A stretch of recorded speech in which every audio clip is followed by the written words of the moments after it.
everyone. Welcome back to another episode of the Start Something podcast, where we take you behind the scenes of the founder journey, breaking down what it takes and how it can change your life. I'm Shruti. And I'm Bailey. And on this episode, we're going to answer a question that I've heard a lot, which is, how in the world do you get good at networking? How are you supposed to walk into a networking event? What do you do when you're there? And this is a question that has been brought to my attention a lot, in part because ever since I was an adult, I've gotten a lot of compliments on being a good networker.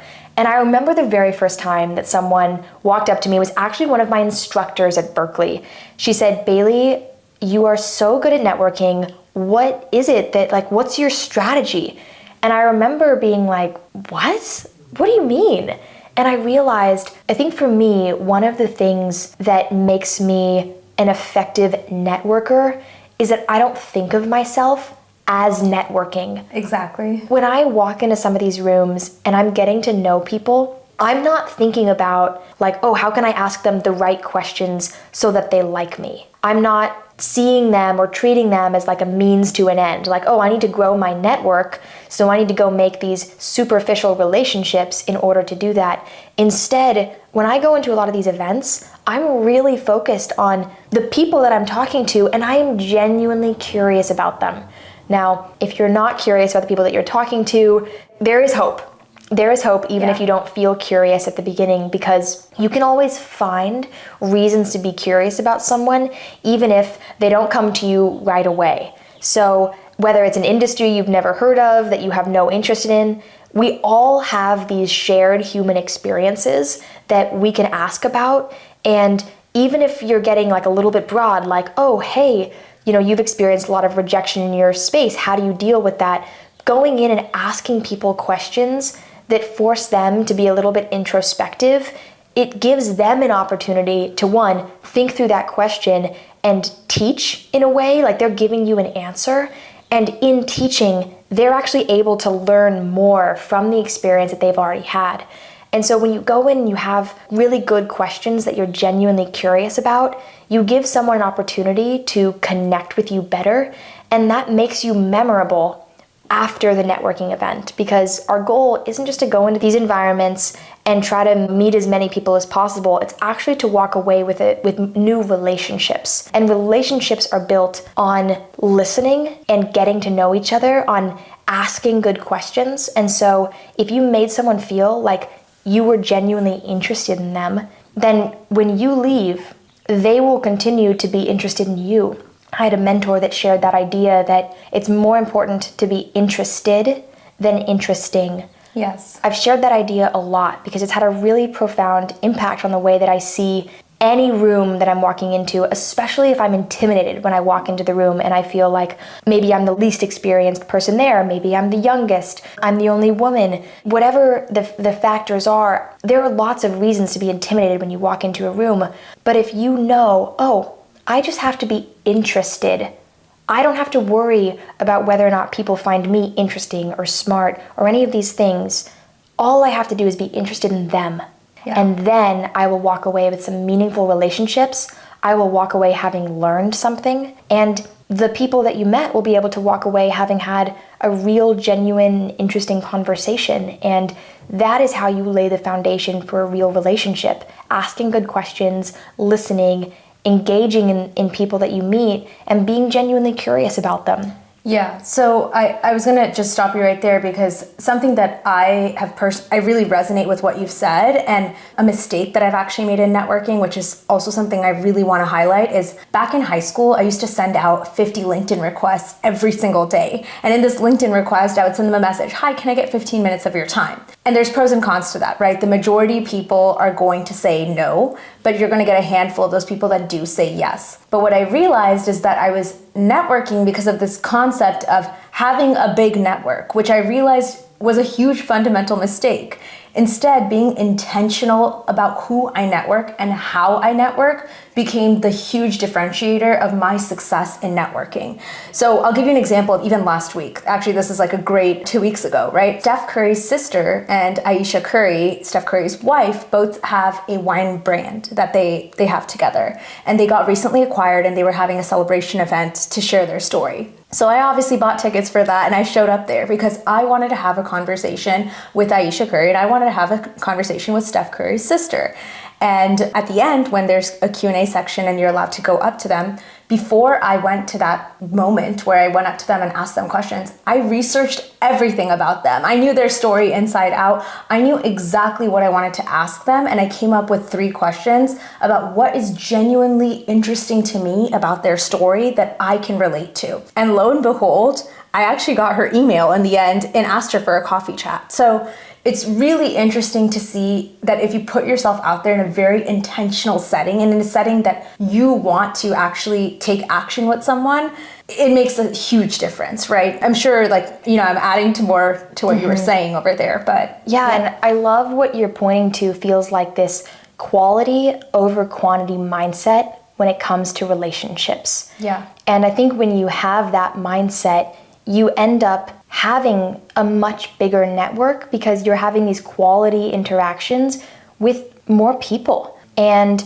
I think even if you look at like the influencer model, when you think like, oh, well, like the influencers, they have a big network, right? They have all these people that follow them, but where's the quality there? Yeah. But if someone is creating high quality content, they're still investing in quality over anything else. Yeah. And I think focusing on, okay, how can I deliver like either quality content if you're, networking virtually, things that are actually value additive to the people who are listening and who are following, or if it's in person, how can I actually offer something in this conversation? Because in my experience, some of the best networkers are also people who have a give first mentality. Yes. And I know that it's really important not to overgive. Like we have to check in with ourselves with regards to how much we actually can give. But sometimes giving is just introducing 2 people that could really benefit from knowing each other. Yeah. And if you're known as someone who's willing to give first,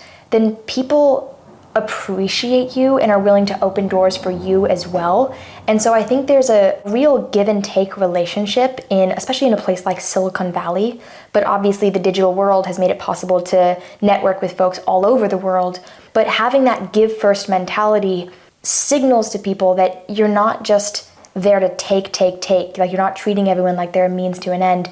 You're actually doing the research, showing up with something to offer. I think when you had that meeting, you were interested in, how can we work together? But you didn't just show up and say, hey, I'd love to work with you. You showed up and you already had all this research so that you could actually offer something of value in any kind of relationship that you might have. And so I think doing that work, being willing to put that time in to understand who you're talking to and what they're interested in will make it so much easier for you to have meaningful relationships. And I think the only way that we really build our network effectively is by focusing on that quality first and foremost. And I wanted to add on to maybe like a bit of a tactical piece of advice. I learned this from, honestly, a serial networker that I met last summer. He actually blew my mind. I would consider myself pretty decent at networking. And what he taught me is that he's like, at this point in my life, I have so many people like who I consider high value, who I want to keep in my life. So he actually created in Notion a personal CRM. And what he has over there is he has the list of the name of the person, the last time he interacted with them, something to remember that last interaction by. Maybe it was like you and me, and we went and got a coffee 3 weeks ago, and something to remember from that conversation because he's constantly doing a lot of these coffee chats. And at first, I almost laughed at the idea, and I was like, what are you saying? Like, this is crazy. You're documenting pretty much your life.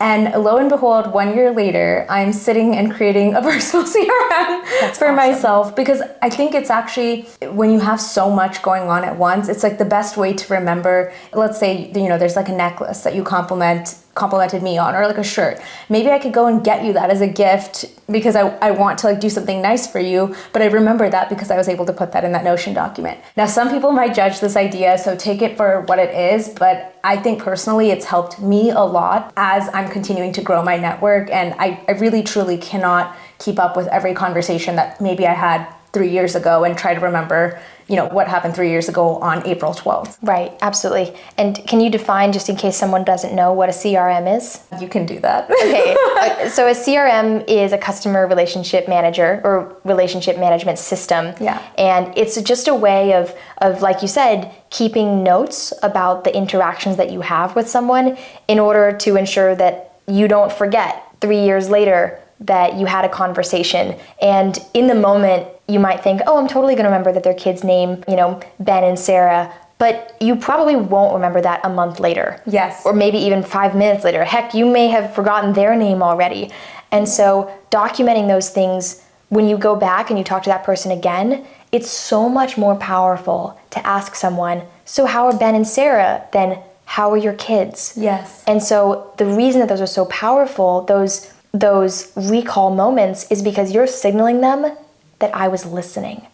And I wasn't just, oh yeah, okay, you got kids, what are their names? Okay. You're not just saying flippantly like, oh, you're not important to me, because we remember things that are important to us. Yes. And so this is something that I'm super inspired by that you do, and something that I want to do better. Of course, I have a CRM for work, but it's not something that I do very much of in my personal life. Sometimes I'll leave a note in the contact itself on my phone, but I love that you do this and I'm very inspired. Do you do it in Notion? Yeah, so for those of you who don't know, Notion is actually free for the personal account, and they actually have a section called templates. And I just discovered this recently, so I really want to share it with as many people as possible. But if you go in templates and you search for CRM, you can actually find a CRM template tailored to your personal life, not just your work life, which a lot of people typically do have. And it's a really cool way to introduce like work-life templating to your personal life.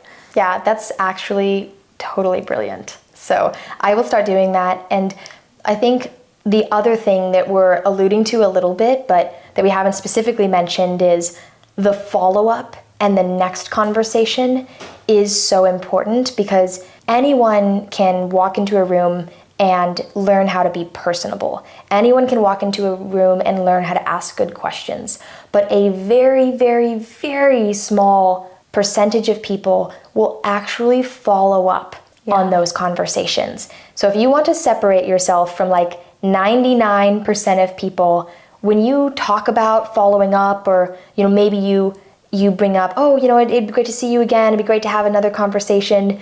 If you are the one person who actually does the follow-up, sends the email, sends the text, schedules the coffee chat, etc., you will stand out in so many ways, because asking good questions and listening, and then actually following up and maintaining a relationship are so important. But usually we drop at least one of those balls, like we're juggling a lot, and at least one of those things for most people usually falls through the cracks. And so if you're able to show up and ask good questions, listen and remember meaningful things that they said, and then schedule a follow-up, you will probably be the best networker in your group of friends. This is the secret sauce, honestly. So take notes, get started today, honestly. So follow-up is always a journey. We're all learning how to do that. I definitely am not perfect at this, but I think those are the most important skills. They're the things that'll make you stand out, that will make your relationships with everyone that you're working with way more effective. And it's also a way to just outside of work as well. It's a way to also get to know people a lot better and maintain those relationships, because you never know if someone is going to end up playing a big role in your life. Exactly. But you need to at least give them a chance in order to figure that out. And so scheduling that meeting, sending that follow-up email will make you stand out so much, and it gives you a chance to actually develop a super meaningful relationship. Yeah. So thank you. I think on that note, we should probably end right there. That's probably enough for now. Yeah. So if you guys have one takeaway today, it's that you're going to get started on your personal CRM. Right. Or at the very least, you are going to reach out to us on Instagram. Yes. And build a relationship with us online. I love that. And tell us what else you want us to share about, because there are a lot of topics out there and we love letting you decide which direction we go. So send us a message, include us in your network. We are cheering you on. Go get them. Thanks for another awesome episode. Bye. Bye.